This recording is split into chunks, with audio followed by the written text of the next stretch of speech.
오늘 하나님의 말씀은 구약성경 시편 119편 9절에서 16절 말씀이 되겠습니다. 구약성경 890페이지입니다. 시편 119편 9절에서 16절 말씀 제가 봉독해 드리도록 하겠습니다. 구약성경 890페이지입니다. 찾으신 줄로 알고 제가 봉독해 드리겠습니다. 청년이 무엇으로 그의 행실을 깨끗게 하리이까? 주의 말씀만 지킬 따름이니이다. 내가 전심으로 주저를 찾아 싸우니 주의 계명에서 떠나지 말게 하소서. 내가 주께 범죄하지 아니하려 하여 주의 말씀을 내 마음에 두었나이다. 찬송을 받으실 주 여호와여, 주의 율례들을 내게 가르치소서. 주의 입의 모든 규례들을 나의 입술로 선포하였으며 내가 모든 재물을 즐거워함 같이 주의 정의들의 도를 즐거워하였나이다. 내가 주의 법도들을 작은 소리로 읊조리며 주의 길들에 주의하며 주의 율례들을 즐거워하며 주의 말씀을 잊지 아니하리이다. 아멘. 할렐루야. 날씨가 많이 따뜻해졌죠? 예. 이렇게 한번 따라서 볼까요? 은혜 받기에 좋은 날씨입니다. 또 한번 이렇게 할까요? 기도하기에 좋은 날씨입니다. 예, 새벽 기도에 많이 참석하셔서 같이 기도할 수 있었으면 좋겠습니다. 예, 우리 이 시간 한번 옆에 있는 분 이렇게 축복했으면 좋겠습니다. 사랑하고 축복합니다. 예, 예, 제가 지금 이 컵을 들고 있습니다. 이 컵의 이름이 무엇입니까? 예, 물컵이에요. 왜냐하면 이 안에 물이 담겨 있기 때문에 사람들은 이 컵을 물컵이라고 합니다. 제가 잠시 물을 마시겠습니다. 여기에 물 대신에 술이 담겨 있으면 이 컵이 어떤 컵이 되죠? 어떻게 하셨어요? 술컵이 돼요. 본래 한 잔씩 하시는 분 없으시죠? 예, 이전에 그죠? 여러분 우리가 가지고 있는 이 컵은 이름과 용도가 이 컵 속에 무엇을 담고 있는가에 따라서 결정이 되었습니다. 그래서 물이 담겨 있으면 물컵이라고 그래요. 술이 담겨 있으면 술컵이라고 그러죠.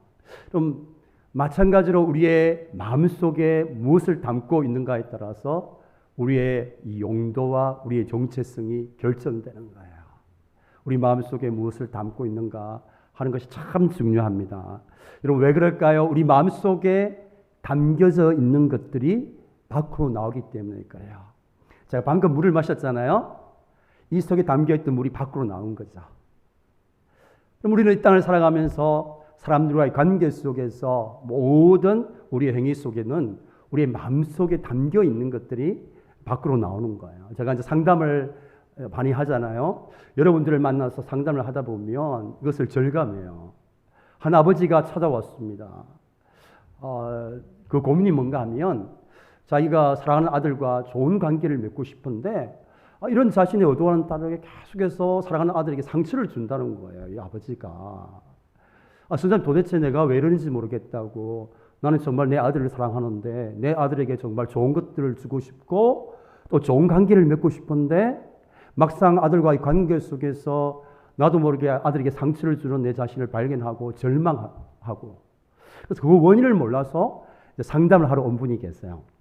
이분하고 쭉 이제 이야기를 나누고 상담을 하는데 제가 발견한 게 있어요. 이 아버지 마음속에 어릴 때 자신의 육신의 아버지로 받았던 깊은 상처가 이분의 마음속에 있었던 것이죠. 그러니까 이 마음속에 있었던 그 아버지로 받은 상처가 자신의 사랑하는 아들과의 관계 속에서도 반복되어서 나오는 거예요. 결국 마음속에 있던 상처가 밖으로 나오는 거예요. 여러분 이것은 심리학에서만 이야기하고 있는 것이 아닙니다. 우리 주님께서도 성경을 통해서 우리의 마음속에 있는 것들이 밖으로 나온다 그렇게 말씀을 하셨어요. 우리 마태복음 12장 36절 37절 말씀을 한번 읽어볼까요? 마태복음 12장 36절 37절 같이 한번 읽어보겠습니다. 내가 너희에게 심판날에 대하여 그 다음요.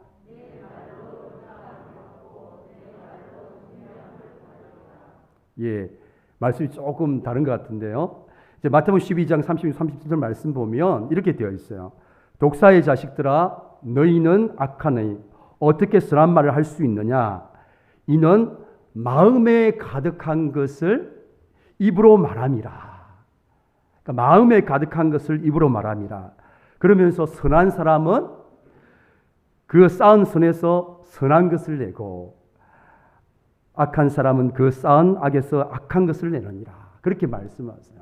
그래서 성경은 여러 곳곳에서 우리의 마음이 얼마나 중요한지를 또한 다루고 있습니다. 잠언 4장 23절 말씀인데요. 같이 한번 읽어보겠습니다.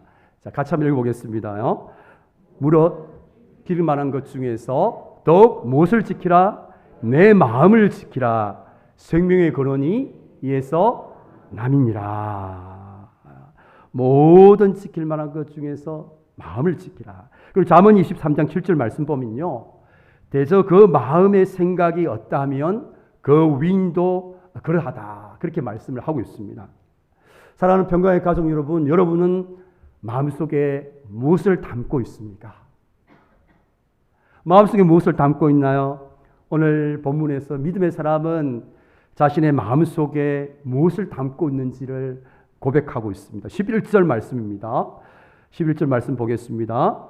내가 주께 범죄하지 아니하려 하여 무엇을? 주의 말씀을 내 마음에 두었나이다. 주의 말씀을 내 마음에 두었나이다. 그렇게 고백을 하고 있습니다. 그러니까 믿음의 사람이 그리스도인인 이 성도가 하나님 앞에서 범죄하지 않기 위해서, 다른 말로 하면 하나님이 기뻐하시는 그런 삶을 살기 위해서 자신의 마음속에 주님의 말씀을 담아두었다. 그렇게 고백을 하고 있습니다. 여러분, 우리가 이 땅을 살아가면서 경험하지 않습니까? 주님의 말씀이 우리 마음속에 없을 때에 어떤 일들이 일어납니까? 우리의 마음이 얼마나 악해지는지를 경험하잖아요. 주님의 말씀이 없는 우리의 이 자연적인 육신의 마음 속에 얼마나 악한 것들, 얼마나 세상에 헛된 것들로 가득 차 있는지를 보게 돼요.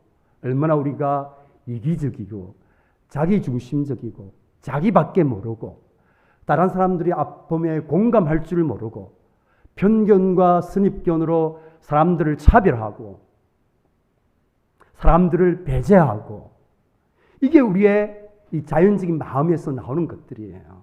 우리의 마음속에 있는 것들이 바로 이런 것들이에요. 저도 이제 가끔씩 주님의 말씀이 없는 내 마음을 들여다보면 깜짝깜짝 놀라요. 어떻게 내 마음속에 이런 것들이, 이런 생각들이 있을 수 있지? 제가 제 자신을 보면 깜짝깜짝 놀랍니다. 여러분, 주님의 말씀이 우리의 마음속에 없으면 우리는 정말 악한 삶을 살 수밖에 없는 사람들이에요. 우리는 주님이 기뻐하시는 삶을 살 수가 없습니다. 믿음의 삶을 제대로 살아낼 수가 없습니다. 그래서 우리의 마음속에 무엇보다도 주님의 말씀을 담아두어야 될 줄 믿습니다. 그러니까 주님의 말씀이 우리 마음속에 없으면 선한 것들이 나올 수가 없어요. 왜냐하면 우리 마음속에는 이 주님의 말씀이 없이는 항상 악한 것들이 나와요. 주님의 말씀이 있어야만 우리 마음속에 주님의 마음이 담아져요. 주님의 마음이 생길 때 우리 속에 선한 것들이 나오는 거예요. 그렇기 때문에 저와 여러분이 살아가면서 무엇보다도 우리의 마음속에 무엇을 담아야 될까요? 주님의 말씀을 담아야 돼요. 여러분 믿습니까? 다른 무엇보다도 우리의 마음속에 말씀을 담으셔야 돼요. 말씀을 담지 않으면 우리 속에 있는, 마음속에 있는 상처들, 아픔들, 미움들, 분노, 정오 이런 것들이 나온단 말이에요.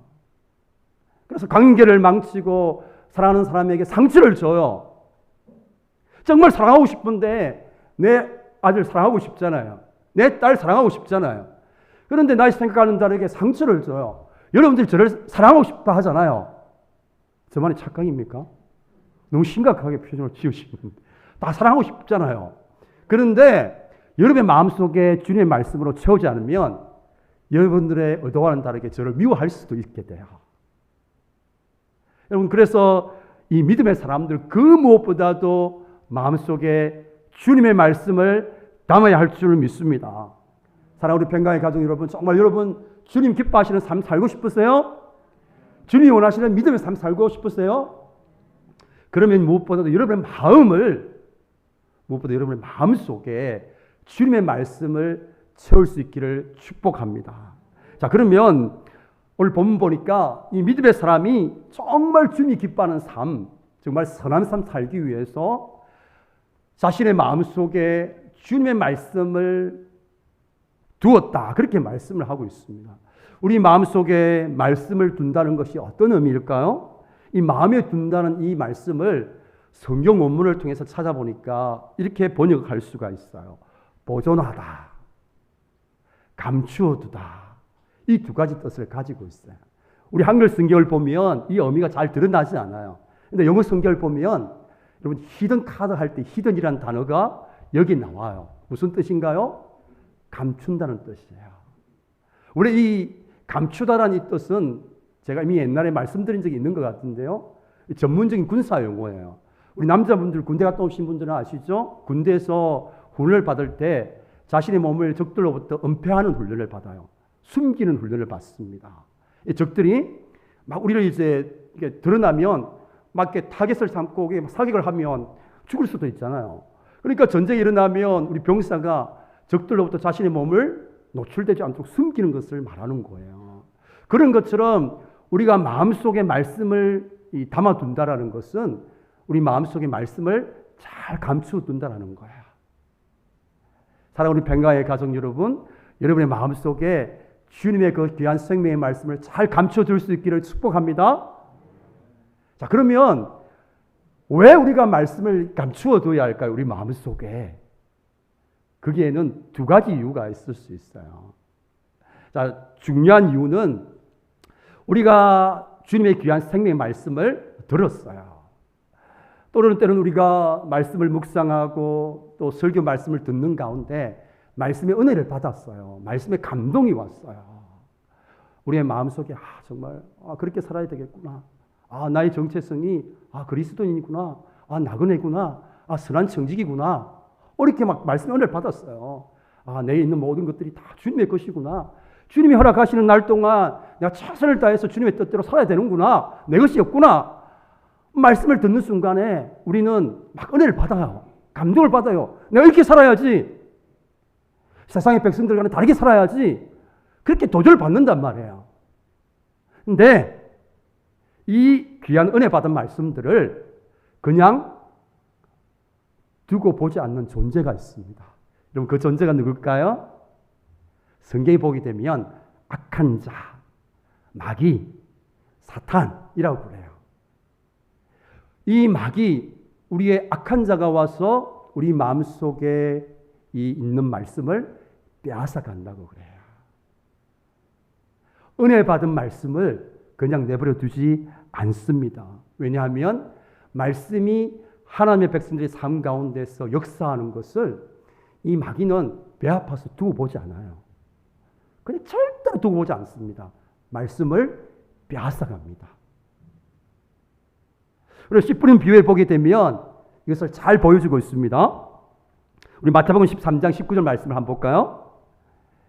마태복음 13장 19절 말씀을 보면 아무나 천국 말씀을 듣고 깨달지 못하는 데는 악한 자가 와서 그 마음에 뿌려진 것을 어떻게 하나니? 빼앗나니. 말씀을 들었는데 그 말씀을 이 악한 자가 와서 마귀가 와서 빼앗아 간다라는 거예요. 왜 그래요? 말씀이 있으면 말씀이 역사하기 때문에 그래요. 이 마귀가 이 하나님의 백성들을 무너뜨리는 방법이 뭐냐 하면 상황과 환경에 이렇게 막 함몰되도록 만들거든요.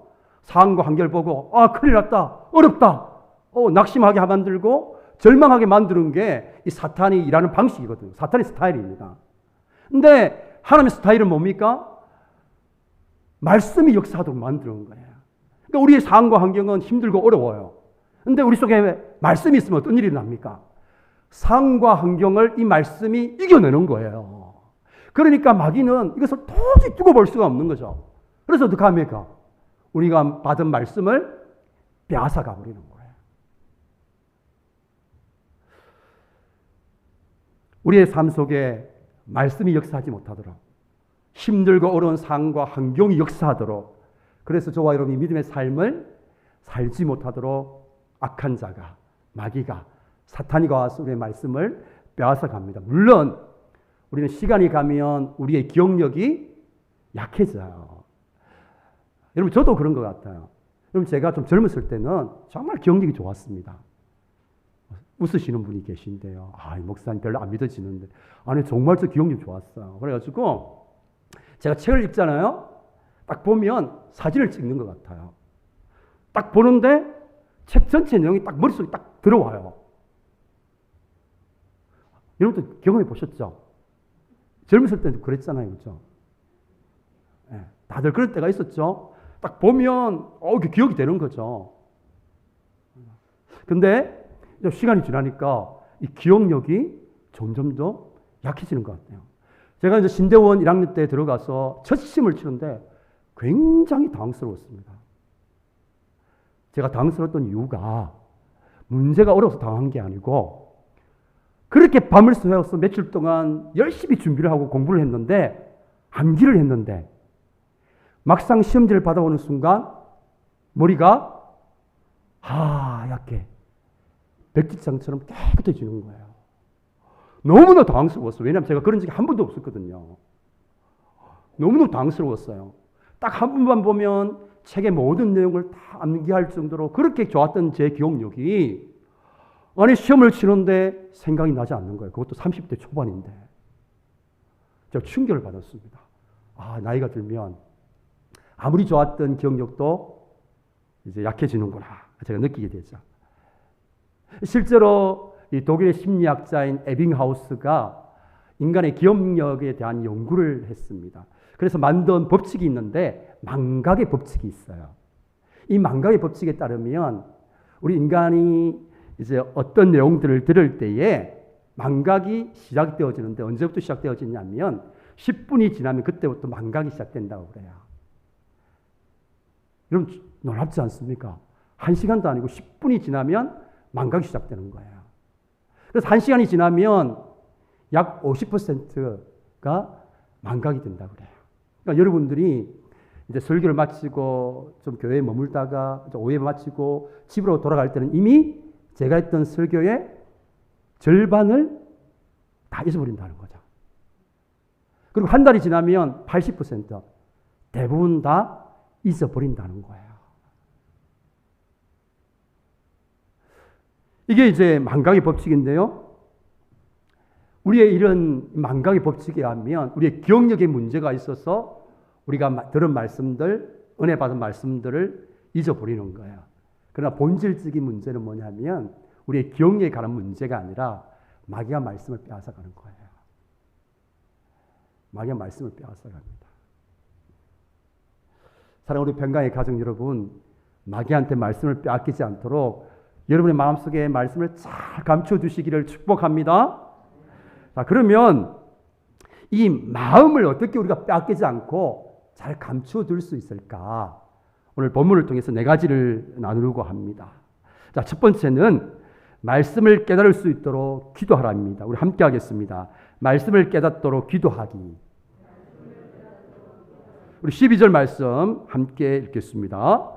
찬송을 받으실 주 여호와여, 주의 율례들을 내게 가르치소서. 주 여호와여, 주의 율례들을 내게 가르치소서. 말씀을 깨닫기를 위해서 지금 강구하고 있습니다. 여러분, 왜 말씀을 깨닫는 것이 중요한가? 이미 마태복음 13장 19절 10분의 비유를 통해서 우리가 배웠습니다. 아무나 천국 말씀을 듣고 깨닫지 못할 때는 악한 자가 와서 어떻게 한다? 그 말씀을 빼앗아간다고 그래요. 그리고 말씀을 듣는데 그 말씀을 깨닫지 못하면 당연히 마귀가 빼앗아가죠. 그래서 우리가 말씀을 대할 때 이 말씀을 깨달을 수 있도록 저와 여러분이 기도해야 되는 거예요. 말씀을 우리가 읽고 또는 듣고 묵상할 때 성령께서 이 말씀을 깨닫도록 해주시도록 저와 여러분이 기도해야 되는 것입니다. 여러분, 성령은 이 하나님의 말씀의 이 성경의 저자잖아요. 성령께서. 성령의 감동으로 된 말씀은 성령께서 조명해 주셔야만 바르게 깨달을 수 있어요. 제가 말씀드렸죠. 지식적으로 성경을 안다고 해서 성경을 바르게 아는 것이 아닙니다. 여러분, 많은 자유주의 신학자들이 있어요. 그들은 아주 성경에 대해서 박사지만 성경을 믿지 않습니다. 하나님을 믿지 않아요. 왜냐하면 성령께서 조명해 주시지 않아서 그래요. 저도 이제 말씀을 준비할 때 어쩔 때는 말씀이 이렇게 열지 않을 경우가 있어요. 제가 지식적으로 모르는 거 아니잖아요. 제가 이 본문을 보면 얼마든지 지식적으로 다 잘 알아요. 이 본문이 무엇을 의미하는지 잘 압니다. 근데 성령께서 조명해 주시지 않으면 말씀이 열리지가 않아요. 근데 성령께서 조명해 주셔야만 말씀이 열리거든요. 막 이 말씀이 이게 열리지 않으면 정말 그때는 너무너무 고통스럽고 괴롭습니다. 저만 아는 거죠, 그러면. 근데 성령께서 조명해 주시면 말씀이 쫙 열려요. 그러면 말씀을 아주 이제 준비하게 되는 거죠. 뿐만 아니라 제가 이제 교회에서 가만히 지켜보니까 성령께서 깨닫게 해주시지 않으면 어떤 일이 일어나는가? 우리 성도님들이 설교 말씀을 들으면서 오해를 하게 돼요. 목사님이 진짜 나를 싫은 설교를 한다. 이렇게 오해를 해요. 저 목사님하고 상담했을 때 나눈 내용인데 어떻게 저걸 갖다 목사님께서 이야기할 수 있지? 오해를 한단 말이에요. 성령께서 조명해 주시지 않으면 말씀을 들을 때 여러분들이 오해하는 일들도 일어날 수가 있습니다. 그래서 여러분들이 말씀을 대할 때마다 늘 성령께서 말씀을 조명해 주시도록 여러분들이 기도하셔야 돼요. 그래야만 성령께서 여러분들에게 진리의 말씀이 바르게 깨달을 수 있도록 성령께서 조명해 주십니다. 자, 악한 자에게 말씀을 빼앗기지 않기 위해서 두 번째는 말씀을 입으로 전하는 것입니다. 우리 함께 하겠습니다. 깨달은 말씀을 입으로 전하기. 우리 13절 함께 읽겠습니다. 주의 입의 모든 규례들을 나의 입술로 선포하였으며. 그러니까 이제 깨달은 주님의 말씀을 어떻게 했다는 거예요? 다른 사람들에게 나누었다는 거예요. 이야기했다는 거죠. 우리가 깨달은 말씀을 다른 사람들에게 우리가 전하고 가르치고 나누면 우리가 깨달은 말씀들이 오랫동안 우리의 마음속에 잘 보존이 됩니다. 여러분이 한번 경험해 보세요. 여러분이 은혜 받은 말씀을 여러분의 목장 모임 가운데서 나누어 보세요. 그 말씀은 잊어지지 않아요. 그 말씀이 여러분의 마음속에 오랫동안 보존되어 있습니다. 시간이 가도 여러분의 마음속에 있게 돼요. 여러분, 우리가 신앙생활 하면서 교회에서 섬기는 섬김들이 참 귀해요. 우리 교회만 해도 얼마나 이름 없이 빛도 없이 섬기는 분들이 많이 있습니까? 모든 섬김이 다 귀하지만 저는 특별히 말씀을 가르치고 말씀을 전하는 그런 섬김이 참 귀하다고 생각해요. 왜냐하면 사람의 변화는 말씀을 통해서 일어나거든요. 여러분, 주일학교 때 보면 친구를 따라서 교회 나온 이 친구가 전도사님 전하는 말씀을 통해서 이 아이 마음속에 울림이 오고 그것을 통해서 주님을 영접하게 되는 역사가 일어나요. 막 우울증에 시달렸던 어떤 집사님 한 분이 주님이 자기를 사랑한다는 그 말씀을 듣고 우울증이 치료되는 역사도 일어나요. 오늘도 말씀이 임하는 곳에 주님께서 역사하십니다. 아멘이십니까? 목사인 제가 말씀을 전할 때 거기에 역사가 일어나는 거예요. 주일학교 교사가 저런 말씀을 우리 학생들에게 나눌 때에 역사가 일어나는 거예요. 우리 목장 모임에서 말씀을 나눌 때 거기에 역사가 일어나는 거예요. 여러분, 제가 부탁드렸잖아요. 목장 모이면 세상적인 이야기는 하지 마세요. 그때는 말씀을 가지고 나누셔야 돼요. 말씀 앞에 자신의 삶을 비추가면서 일주일 동안 말씀을 통해서 이렇게 살았는데 하나님께서 내 삶 속에 이렇게 역사하셨다. 말씀 붙잡고 기도했는데 하나님께서 이렇게 응답이 주셨다. 우리가 합심해서 기도했는데 하나님께서 기도의 응답이 주셨다. 목사님 말씀 붙잡고 하나님이 날개 아래 피하면 하나님께서 우윤과 같은 일들을 통해서 역사해 주신다더라. 이 말씀 붙잡고 그대로 한번 해봤는데 하나님께서 우윤과 같은 일을 통해서 역사해 주셨다. 이런 감정들을 나눠야 되는데 모여서 자녀 자랑하고 건강 자랑하고 이러면 그 모임에 아무런 역사가 일어나지 않습니다. 제가 부탁을 드립니다. 목장 모임 모이실 때는 세상적인 건 나누지 마세요. 말씀을 가지고 여러분 나누십시오. 마치고 난 이후에 여러분 이제 개인적으로 만나서 나누시지 목장 모임 때는 여러분 말씀을 통해서 말씀을 중심으로 여러분들이 은혜를 나누셔야만 그곳에서 하나님께서 그 말씀을 통해서 각자의 심령 위에 일하시는 거예요. 여러분 믿습니까? 저는 우리 목장 모임이 정말 그런 역사가 일어나기를 축복합니다. 말씀 붙잡고 살았는데 하나님도 내 삶 가운데 이렇게 역사해 주셨더라. 이것들이 나눠줘야 되잖아요. 근데 이거 없으면 재미가 하나도 없어요. 말씀 붙잡고 일주일 동안 삶의 자리에서 때로는 참 넘어지고 부서지면서 요즘 또 이제 코로나 팬데믹이니까 직장 생활에서 눈치 봐가면서 그죠? 막 그렇게 눈칫밥 먹으면서 그렇게 막 살아가는데 하나님께서 그 가운데서 우리에게 베풀어 주신 은혜들 그런 것들을 우리가 이제 경험하고 체험하고 이렇게 나누어야만 그 삶 속에서 하나님의 은혜가 풍성해지고 우리가 믿음의 힘을 얻고 살아갈 수 있는데 자꾸 이제 다른 것 나누면 그건 아무런 역사가 일어나지 않습니다. 주님의 귀한 말씀을 우리가 빼앗기지 않게 해서 세 번째는 깨달은 말씀을 묵상하기입니다. 우리 함께 따라서 하겠습니다. 깨달은 말씀을 묵상하기. 우리 15절 다 함께 읽겠습니다. 내가 주의 법도들을 작은 소리로 엎조리며 주의 길들에 주의하며. 여기 작은 소리로 엎조리다 이 말이 묵상하다는 말이에요. 묵상하다. 작은 소리로 엎조리다. 그러니까 깨달은 말씀을 우리가 이제 말씀에 감동을 받았잖아요. 마음속에 울림이 왔어요. 감동이 왔습니다. 그럼 그걸로 끝입니까? 끝. 목사님, 말씀 은혜 되네. 끝. 그걸로 끝입니까? 어떻게 하셔야 돼요? 묵상하셔야 돼요. 마음속에 있던 말씀을 다시 이 반추동물이 먹었던 음식을 다시 이렇게 올려서 되새김질을 하는 것처럼 저와 여러분이 마음속에 담아두었던 감동받았던 은혜 받았던 말씀들을 다시 끄집어내어서 묵상하는, 이게 바로 묵상하다는 말이에요. 왜 우리가 묵상합니까? 말씀대로 살아내기 위해서. 우리 인생에 여러 가지 힘들고 어려운 상황과 환경 순간에 우리 마음속에 감추어뒀던 이 말씀을 끄집어내어서 그것을 묵상함으로 우리가 상황을 이기고 환경을 이겨낼 수가 있는 것이죠. 그래서 우리가 우리 마음속에 있었던 마음을 감동받았던 은혜 받았던 말씀들을 끄집어내어서 되새김질을 하면서 그 말씀대로 살아내면 이 말씀을 절대로 잊어버릴 수가 없어요. 여러분 한번 돌아보세요. 여러분 삶을 돌아보세요. 내 인생에 힘들고 어려웠던 순간에 내가 그 말씀 붙잡고 살아내었는데 그 말씀 붙잡고 살아가는 삶 가운데 하나님 부어주셨던 은혜를 경험한 그 말씀들은 아무리 시간 돼도 잊어버리지 않습니다. 죽을 때도 잊어버리지 않아요. 그 말씀. 왜냐하면 그 말씀이 나를 붙잡아 주었기 때문에 그 말씀 때문에 내가 살아났기 때문에 절대 잊어버릴 수가 없는 거예요.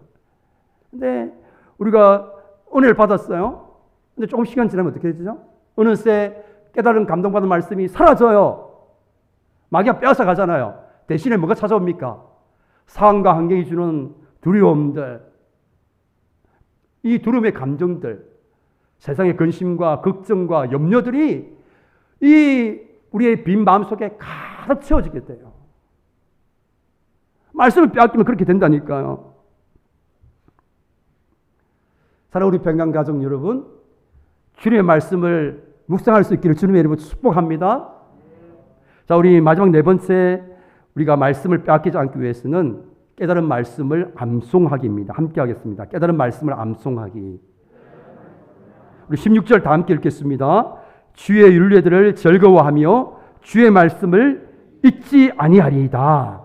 주의 말씀을 잊지 아니하리이다. 이것이 바로 말씀을 암송하는 거예요. 여러분 주님 말씀을 잊지 않는 가장 확실한 거 안전한 방법은 말씀을 암송하는 것입니다.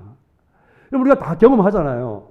우리 인생의 이 어려움의 순간에 우리가 암송해 두었던 그 말씀들이 결정적인 순간의 역사에서 우리를 지켜주는 힘들이 되었잖아요.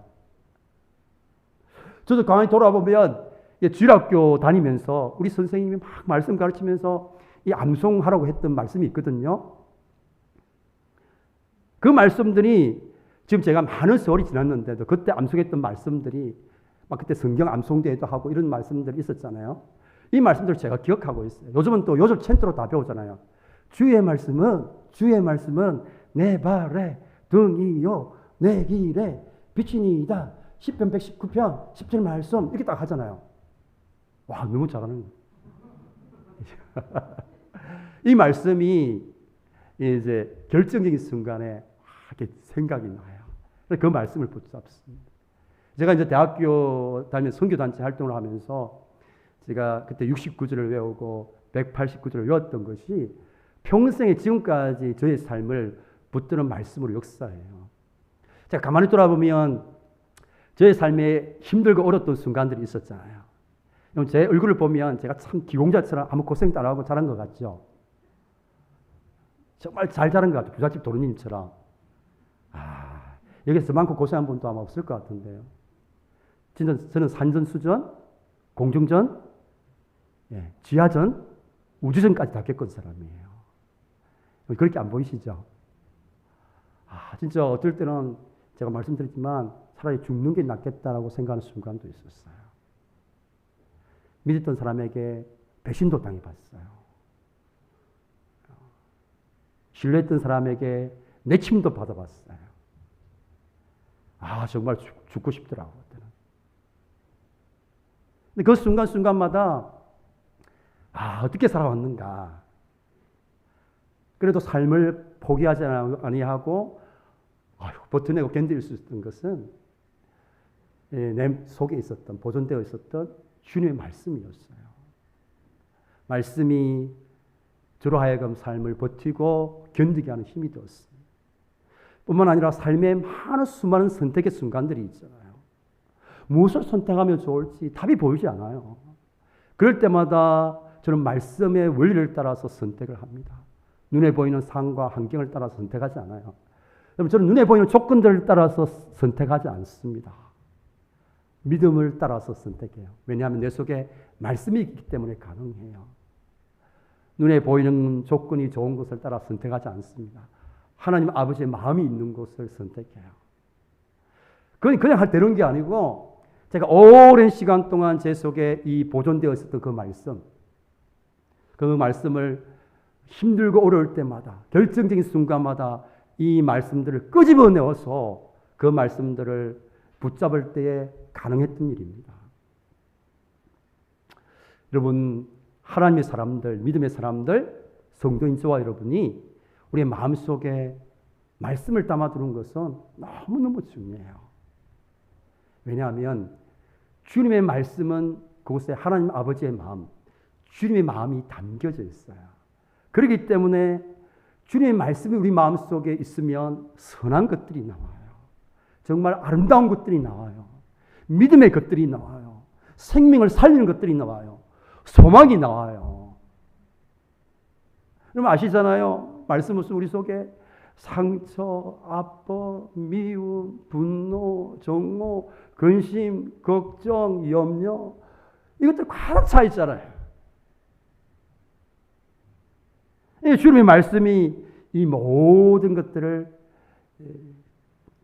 덮어야 되는 거죠.